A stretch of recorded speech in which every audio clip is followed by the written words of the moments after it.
नमस्कार दोस्तों, मैं अभिषेक चौरसिया अपने YouTube चैनल में आप सभी का स्वागत करता हूं। उम्मीद है कि आपने मेरे इस चैनल को सब्सक्राइब कर लिया है। अगर नहीं किया है तो रेड सब्सक्राइब बटन को जरूर दबाएं। Pode admitir, falar aqui pro pai que o meu som tá forte demais. O meu som tá forte demais. O meu som tá forte demais. Acoustics. What is acoustics? Acoustics क्या है? Acoustics physics का वह branch है जिसमें sound generation, propagation और reception का study किया जाता है। यानी कि आवाज़ कैसे बनता है, कैसे फैलता है और कैसे रिसीव किया जाता है। जो साइंटिस्ट अकूस्टिक्स के फील्ड में रिसर्च करते हैं उन्हें अकूस्टिशियन कहा जाता है, और इस फील्ड में काम करने वाले किसी व्यक्ति को अकूस्टिक इंजीनियर या साउंड इंजीनियर कहा जाता है। अकूस्टिक्स मॉडर्न सोसाइटी के बहुत सारे फील्ड्स में इम्पॉर्टेंट है, स्पेशली ऐसे इंडस्ट्रीज़ में जहां साउंड कंट्रोल या नॉइज़ कंट्रोल से रिलेटेड काम होते हैं। अकूस्टिक्स के स्टडी को मेनली 3 पार्ट्स में डिवाइड किया गया है। पहला इलेक्ट्रो अकूस्टिक्स, इसमें इलेक्ट्रिकल साउंड प्रोडक्शन और रिकॉर्डिंग से रिलेटेड स्टडी होते हैं। दूसरा म्यूज़िकल अकूस्टिक्स, म्यूज़िकल अकूस्टिक्स में म्यूजिक के साथ साउंड के रिलेशन का स्टडी किया जाता है। तीसरा बिल्डिंग या आर्किटेक्चरल अकूस्टिक्स, अकूस्टिक्स के इस ब्रांच में कई तरह के बिल्डिंग्स या हॉल जैसे कि सिनेमा हॉल का डिज़ाइन, कंस्ट्रक्शन और प्लानिंग किया जाता है ताकि उस बिल्डिंग या हॉल के अंदर आवाज़ साफ साफ सुनाई दे और आवाज़ में कोई डिस्टॉर्शन ना हो। इस वीडियो में हम आर्किटेक्चरल अकूस्टिक्स पर ही फोकस करेंगे। कुछ दशक पहले तक सिविल इंजीनियर्स या आर्किटेक्ट्स किसी बिल्डिंग के डिज़ाइन में अकूस्टिक्स का ध्यान नहीं रखते थे, इसीलिए पुराने ज़माने के ज़्यादातर बिल्डिंग इस मामले में अच्छे नहीं होते थे। इस फील्ड में सबसे पहले साइंटिफिक रिसर्च करने वाले व्यक्ति थे प्रोफेसर W.C. सेबाइन। उन्होंने 3 सिंपल रूल्स दिए थे। पहला, sound must be loud enough, यानी कि आवाज़ ज़रूरत के हिसाब से तेज़ होना चाहिए। दूसरा, sound quality must be unaltered, यानी कि सुने गए आवाज़ और ओरिजिनल आवाज़ में कोई अंतर नहीं होना चाहिए। तीसरा, सक्सेसिव साउंड्स ऑफ स्पीच और म्यूज़िक मस्ट रिमेन डिस्टिंक्ट, यानी कि अलग अलग प्रकार के आवाज़ों को अलग पहचाना जा सके। हॉल का डिज़ाइन ऐसा होना चाहिए कि आवाज़ पूरे हॉल में एक समान सुनाई दे। इन सभी बातों का ध्यान रखने के लिए हमें साउंड के बारे में जानना होगा। साउंड वेव्स को आगे बढ़ने के लिए किसी मीडियम की ज़रूरत होती है। यह सॉलिड, लिक्विड या गैस तीनों ही मीडियम में आगे बढ़ सकता है। लिक्विड और गैस में साउंड लॉन्गिट्यूडिनल वेव के रूप में आगे बढ़ता है, लेकिन सॉलिड मीडियम में साउंड वेव्स लॉन्गिट्यूडिनल वेव और ट्रांसवर्स वेव दोनों रूप में आगे बढ़ सकते हैं। लॉन्गिट्यूडिनल वेव को प्रेशर वेव भी कहा जाता है। इसे हिंदी में अनुदैर्ध्य तरंग कहते हैं। इस टाइप के वेव में वेव के आगे बढ़ने की दिशा में या उसके विपरीत दिशा में मीडियम का डिस्प्लेसमेंट होता है। ट्रांसवर्स वेव, जिसे हिंदी में अनुप्रस्थ तरंग कहते हैं, एक मूविंग वेव होता है जिसमें वेव के ऑसिलेशंस वेव के आगे बढ़ने की दिशा के परपेंडिकुलर होते हैं। रिवर्बरेशन, किसी हॉल में आवाज़ करने पर हॉल की दीवार, छत, दरवाजे और फर्श से टकराकर आवाज़ कई रिफ्लेक्शन बनाता है। इसीलिए हॉल में आवाज़ गूंजने लगता है और आवाज़ क्लियरली सुनाई नहीं देता। आवाज़ के इसी तरह गूंजने को रिवर्बरेशन कहते हैं। Reverberation of sound is defined as the persistence of sound due to multiple reflections in a hall even after the source of sound is cut off. लेकिन दीवार, छत, दरवाजे और फर्श से टकराने पर साउंड एनर्जी एब्जॉर्ब होने के कारण रिवर्बरेशन धीरे धीरे धीमा हो जाता है।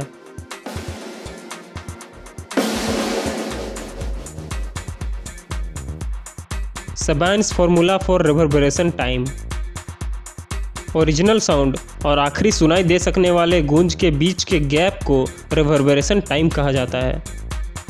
यह रिवर्बरेशन टाइम इन फैक्टर्स पर डिपेंड करता है। हॉल या ऑडिटोरियम का साइज, बड़े साइज के हॉल में आवाज़ ज़्यादा गूंजती है, और छोटे रूम में आवाज़ ज़्यादा नहीं गूंजती। दीवार, छत या फर्श का मटेरियल और सरफेस एरिया। सॉफ्ट मटेरियल्स जैसे कि कपड़े या स्पॉन्ज आवाज़ को ज़्यादा एब्जॉर्ब करते हैं, इसीलिए उनको सिनेमा हॉल या ऑडिटोरियम में लगाया जाता है ताकि आवाज़ गूंजे नहीं। आवाज़ का प्रकार। साउंड का एब्जॉर्प्शन उसके फ्रिक्वेंसी पर भी डिपेंड करता है, इसीलिए अलग अलग प्रकार की आवाज़ अलग समय तक गूंजते हैं। इन सभी बातों को ध्यान में रखकर प्रोफेसर W.C. सेबाइन ने रिवर्बरेशन टाइम के लिए एक फार्मूला डिराइव किया था। T = K × V divided by alpha × S। यहाँ T यानी रिवर्बरेशन टाइम, K कांस्टेंट है जिसका वैल्यू 0.165 है, V हॉल का वॉल्यूम है, अल्फ़ा एब्जॉर्प्शन कोफिशिएंट है, S हॉल का वह सरफेस एरिया है जिसमें साउंड टकरा रहा है। इसीलिए मैथमेटिकली T बराबर 0.165V divided by alpha S। इस फॉर्मूला में अल्फ़ा यानी एब्जॉर्प्शन कोफिशिएंट यह दर्शाता है कि हॉल के दीवारों के सरफेस पर पड़ने वाले साउंड में से सरफेस ने कितना साउंड को एब्जॉर्ब कर लिया है। एब्जॉर्प्शन कोफिशिएंट अल्फ़ा बराबर sound energy absorb by surface divided by total sound energy incident on the surface. Absorption coefficient को ओपन विंडो यूनिट OWU या सबाइंस में मापा जाता है। Weber's law. वेबर्स लॉ यह बताता है कि इंक्रीमेंट थ्रेशोल्ड से बैकग्राउंड इंटेंसिटी का रेशियो कांस्टेंट होता है, यानी कि एनवायरनमेंट में जितना ज़्यादा बैकग्राउंड नॉइज़ होगा, आवाज़ सुनने के लिए उतने ज़ोर से चिल्लाना पड़ेगा, और शांत माहौल में धीमे से बोलने से भी आवाज़ अच्छे से सुनाई देगा। Weber's fraction del I divided by I = K। Loudness and intensity. Loudness of sound बताता है कि वह साउंड कितने ज़ोर से सुनाई देगा, और इंटेंसिटी ऑफ साउंड उस साउंड वेव के एनर्जी को दर्शाता है। किसी साउंड वेव में जितना ज़्यादा एनर्जी होगा उसका इंटेंसिटी उतना ही ज़्यादा होगा और आवाज़ उतना ही तेज़ यानी लाउड सुनाई देगा। साउंड के लाउडनेस को डेसिबल्स dB में मापा जाता है। डेसिबल साउंड प्रेशर लेवल को दर्शाता है। डेसिबल स्केल एक लॉगरिदमिक स्केल है, यानी कि 60 डेसिबल के साउंड का इंटेंसिटी 50 डेसिबल के साउंड के इंटेंसिटी से 10 गुना ज़्यादा होता है। इसीलिए डेसिबल स्केल थोड़ा ही बढ़ा हो लेकिन आवाज़ बहुत ज़्यादा बढ़ चुका होता है। 70 डेसिबल से ज़्यादा तेज़ आवाज़ कानों के लिए हानिकारक होता है। आवाज़ सुनने की क्षमता उस आवाज़ के फ्रीक्वेंसी पर भी डिपेंड करती है। मानव 20 हर्ट्ज़ से 20,000 हर्ट्ज़ के बीच की फ्रीक्वेंसी की आवाज़ को ही सुन सकते हैं। 20 हर्ट्ज़ से कम फ्रीक्वेंसी की आवाज़ को इंफ्रासोनिक साउंड कहते हैं और 20,000 हर्ट्ज़ से ज़्यादा फ्रीक्वेंसी की आवाज़ को अल्ट्रासोनिक साउंड कहते हैं।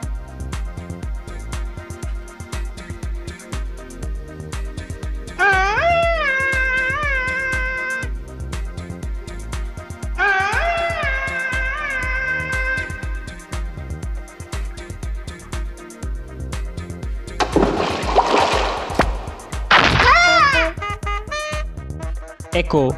किसी कुएं में चिल्लाने पर जो आवाज़ लौट कर आती है उसे ही एको कहते हैं। Echo is a reflection of sound that arrives at the listener with a delay after the direct sound. जब कोई आवाज़ किसी श्रोता के पास पहुंचने के बाद किसी दीवार या दूसरे सरफेस से टकराकर दोबारा उस श्रोता के पास पहुंचता है तो उसे एको यानी गूंज कहा जाता है। कुछ देर पहले हमने रिवर्बरेशन के बारे में जाना था। अगर आवाज़ किसी दीवार या दूसरे सतह से टकराकर बार बार एको बनाए तो उसे ही रिवर्बरेशन कहा जाता है। ओरिजिनल साउंड और एको के बीच का डिले आवाज़ के सोर्स और आवाज़ का टकराने वाले सरफेस की दूरी पर डिपेंड करता है। इस सिद्धांत पर ही सोनार काम करता है। सोनार यानी साउंड नेविगेशन एंड रेंजिंग। सोनार समुद्र के मैपिंग के लिए और समुद्री जहाज और सबमरीन के नेविगेशन के लिए एको का इस्तेमाल करता है। सोनार में एक ट्रांसड्यूसर लो फ्रिक्वेंसी और हाई एनर्जी साउंड को समुद्र के तल की ओर भेजता है। जब यह साउंड ओशियन फ्लोर से टकराकर वापस आता है तब समुद्र के उबड़ खाबड़ तल के कारण साउंड अलग अलग समय पर वापस आता है। इस घटना को ट्रांसड्यूसर सेंस कर लेता है। इससे समुद्र की गहराई का पता लगाया जा सकता है और समुद्र में कोई और वस्तु जैसा कि सबमरीन को भी डिटेक्ट किया जा सकता है। इकोलोकेशन का इस्तेमाल कई जीव जंतु भी करते हैं, जैसे कि समुद्र में व्हेल और हवा में चमगादड़। लेकिन अगर ओरिजिनल साउंड और एको के बीच का अंतर 1 सेकंड का 15वां हिस्सा यानी कि 0.066 सेकंड से कम हो तो मानव के कान दोनों के बीच अंतर नहीं कर सकते हैं। इसीलिए एको सुनाई देने के लिए साउंड सोर्स और रिफ्लेक्ट करने वाले सरफेस के बीच की दूरी 17.2 मीटर से ज़्यादा होनी चाहिए। Timber, quality of sound. Music industry में टिम्बर किसी साउंड या टोन का वह गुण है जिसके कारण अलग अलग प्रकार के साउंड सोर्स जैसे कि सिंगर का वॉइस, गिटार, बांसुरी इत्यादि के बीच अंतर किया जा सकता है। दूसरे शब्दों में टिम्बर किसी एक म्यूजिकल साउंड को दूसरे म्यूजिकल साउंड से अलग बनाता है, भले ही दोनों के पिच और लाउडनेस सेम हों। पिच, दोनों आवाज़ों में क्या अंतर है? एक पतली आवाज़ है और दूसरी भारी आवाज है। आवाज़ के इसी गुण को पिच कहा जाता है। सिर्फ उन्हीं आवाज़ों के पिच का पता लगाया जा सकता है जिनके फ्रिक्वेंसी इतने क्लियर और स्टेबल हों कि उन्हें नॉइज़ से अलग पहचाना जा सकता है। लाउडनेस, ड्यूरेशन और टिम्बर की तरह ही पिच भी किसी म्यूजिकल टोन का एक इम्पॉर्टेंट क्वालिटी है। किसी साउंड का पिच कुछ हद तक उस साउंड के फ्रिक्वेंसी पर ही डिपेंड करता है। Noise pollution.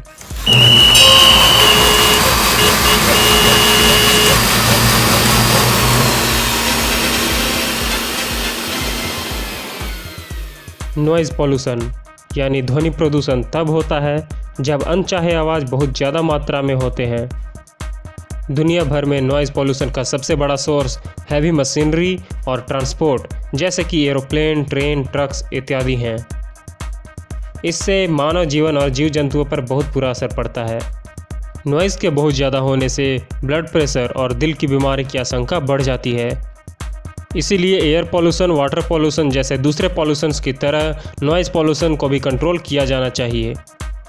इसे कंट्रोल करने के कुछ उपाय इस प्रकार हैं। पहला, कंट्रोल एट रिसीवर्स एंड। ज़्यादा शोर वाले जगहों पर काम करने वाले लोगों को अपने कान सुरक्षित रखने के लिए ear plug, year muffs, noise cancelling headphones जैसे पीपीई का इस्तेमाल करना चाहिए। दूसरा तरीका है suppression of noise at source, यानी कि शोर जहां बन रहा है वहीं कम कर देना। ऐसा करने के लिए मशीनों का सही रखरखाव और सही लुब्रिकेशन करना चाहिए। ज़्यादा शोर करने वाले मशीनों को साउंड प्रूफ चैम्बर में लगाना चाहिए। मशीन के ऐसे पार्ट्स जो ज़्यादा शोर करते हैं उन्हें साउंड एब्जॉर्बिंग मटेरियल से ढकना चाहिए। वाहनों में साइलेंसर या मफलर का इस्तेमाल करना चाहिए। तीसरा तरीका है acoustic zoning. Residential area, school, college और हॉस्पिटल के आसपास साइलेंस जोन होना चाहिए। बिल्डिंग बनाते समय साउंड इंसुलेशन का ध्यान रखना चाहिए। रोड के किनारे और कुछ निर्धारित जगहों पर पेड़ पौधे लगाने से शोर को बहुत हद तक कंट्रोल किया जा सकता है। नॉइज़ पॉल्यूशन के खिलाफ बनाए गए नियमों का कठोरता से पालन होना चाहिए, जैसे कि लाउड स्पीकर का कम इस्तेमाल और जब इस्तेमाल हो भी तो समय सीमा के अंदर हो, और गाड़ियों में प्रेशर हॉर्न का इस्तेमाल नहीं होना चाहिए। किसी बिल्डिंग के अकूस्टिक्स को प्रभावित करने वाले कारण और उन्हें कंट्रोल करने के कुछ उपाय। पहला कारण है रिवर्बरेशन। जैसा कि कुछ देर पहले हमने देखा था, अगर आवाज़ किसी दीवार या दूसरे सतह से टकराकर बार बार एको बनाए तो उसे ही रिवर्बरेशन कहा जाता है। जब किसी बड़े हॉल में सभा हो रही हो तब अगर रिवर्बरेशन टाइम बहुत कम हो गई तो आवाज़ सभी लोगों तक नहीं भी पहुंच सकती है, और अगर रिवर्बरेशन टाइम ज़्यादा होगी तो आवाज़ के बहुत ज़्यादा गूंजने के कारण कन्फ्यूजन होगी और आवाज़ साफ से सुनाई नहीं देगा। रिवर्बरेशन को कंट्रोल करने के कुछ उपाय हैं। हॉल में खिड़कियां या दूसरे ओपनिंग देना, हॉल में फुल कैपेसिटी तक ऑडियंस को बिठाना, हॉल में भारी पर्दों को टांगना, हॉल के दीवारों पर तस्वीर या दूसरे सजावट के सामान टांगना, हॉल के फर्श पर कारपेट बिछाना, हॉल के छत और दीवारों को आवाज़ सोखने वाले मटेरियल से ढकना। आवाज़ सोखने वाले मटेरियल जैसे कि felt, fibre board, false roof इत्यादि। दूसरा फैक्टर है लाउडनेस। किसी हॉल के सभी हिस्सों में आवाज़ का एक समान डिस्ट्रीब्यूट होना बहुत इम्पॉर्टेंट है। इसे कंट्रोल करने के उपाय हैं हॉल में सूटेबल साउंड एब्जॉर्बिंग मटेरियल को लगाना, हॉल के छत को इस तरह नीचा बनाना कि आवाज़ टकराकर ऑडियंस की ओर जाए, हॉल में एक बड़े स्पीकर के बजाय कुछ छोटे स्पीकर्स को लगाना। तीसरा फैक्टर है इंटरफेरेंस। किसी हॉल में आवाज़ लगाने पर उसके कई एको बन जाते हैं। इससे वहाँ साउंड के कई वेव्स बन जाते हैं। इनमें से साउंड के दो या दो से ज़्यादा वेव्स अगर टकराते हैं तो दो सिचुएशन हो सकते हैं। पहले सिचुएशन में दोनों वेव इस तरह से टकराते हैं कि दोनों वेव एक दूसरे से जुड़ जाते हैं और आवाज़ बहुत लाउड हो जाता है। इसे कंस्ट्रक्टिव इंटरफेरेंस कहा जाता है। हॉल में किसी ऑडियंस के बैठने की जगह पर अगर ऐसा हो जाए तो वे ऑडियंस बहुत परेशान हो जाएंगे। दूसरे सिचुएशन में दोनों वेव इस तरह से टकराते हैं कि दोनों वेव एक दूसरे को कैंसिल कर देते हैं। इसे डिस्ट्रक्टिव इंटरफेरेंस कहा जाता है। अगर हॉल में किसी ऑडियंस के बैठने की जगह पर ऐसा हो जाए तो उन ऑडियंस को कुछ भी सुनाई नहीं देगा। किसी हॉल में ऐसे जगह जहां कुछ सुनाई नहीं देता या बहुत कम सुनाई देता हो उसे डेड जोन या डेड स्पेस कहते हैं। कंस्ट्रक्टिव इंटरफेरेंस हो या डिस्ट्रक्टिव इंटरफेरेंस, इन दोनों सिचुएशंस से बचने के लिए हॉल में कर्व्ड सरफेस नहीं होने चाहिए, और अगर कर्व्ड सरफेस हो भी तो उसे साउंड एब्जॉर्बिंग मटेरियल से कवर कर देना चाहिए। एको। हॉल में एको से बचने के लिए दूर वाले दीवार और ऊंचे छतों को साउंड एब्जॉर्बिंग मटेरियल से कवर कर देना चाहिए।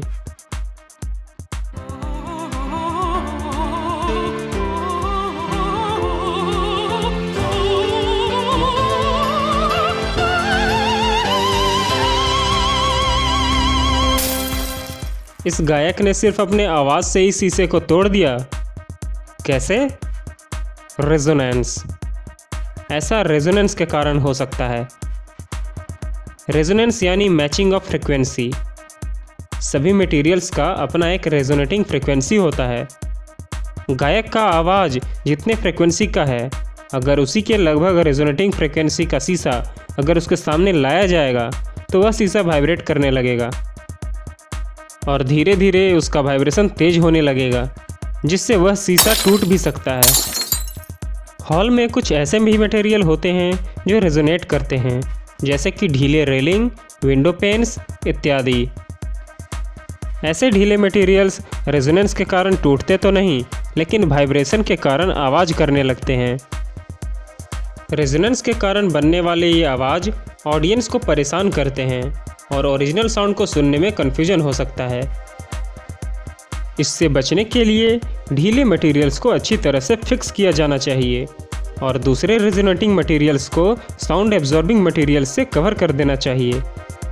नॉइज़। किसी बिल्डिंग या हॉल में नॉइज़ 3 तरह के हो सकते हैं। पहला, आउटसाइड नॉइज़। बिल्डिंग के बाहर से आने वाले आवाज़ को आउटसाइड नॉइज़ या एयरबोर्न नॉइज़ कहते हैं। इनसे बचने के लिए हॉल या रूम को एयर कंडीशन बनाया जा सकता है। दरवाजे और खिड़कियों को साउंड इंसुलेटिंग मटेरियल से सील कर देना चाहिए। दूसरे प्रकार का नॉइज़ है स्ट्रक्चर बोर्न नॉइज़। भारी मशीन या भारी ट्रैफिक के कारण बिल्डिंग वाइब्रेट कर सकते हैं, जिससे बिल्डिंग के अंदर नॉइज़ होता है। इससे बचने के लिए डबल वॉल का इस्तेमाल कर सकते हैं। छत, फर्श और दीवारों को साउंड एब्जॉर्बिंग मटेरियल से कवर कर सकते हैं। तीसरे प्रकार का नॉइज़ है इनसाइड नॉइज़। बिल्डिंग के अंदर बनने वाले नॉइज़ को इनसाइड नॉइज़ कहा जाता है। ये पंखे, जनरेटर, टाइपराइटर इत्यादि के कारण हो सकता है। इससे बचने के लिए आवाज़ करने वाले उपकरणों को साउंड एब्जॉर्बिंग मटेरियल के ऊपर रखा जाना चाहिए। छत, फर्श और दीवार को साउंड एब्जॉर्बिंग मटेरियल से कवर कर देना चाहिए। इसी के साथ हमारा आज का टॉपिक कंप्लीट हो गया। अगर आने वाले वीडियोज़ में आप अपना कोई टॉपिक सजेस्ट करना चाहते हैं तो कमेंट बॉक्स में ज़रूर बताएं। गुड बाय दोस्तों, पूरा वीडियो देखने के लिए आप सभी का धन्यवाद।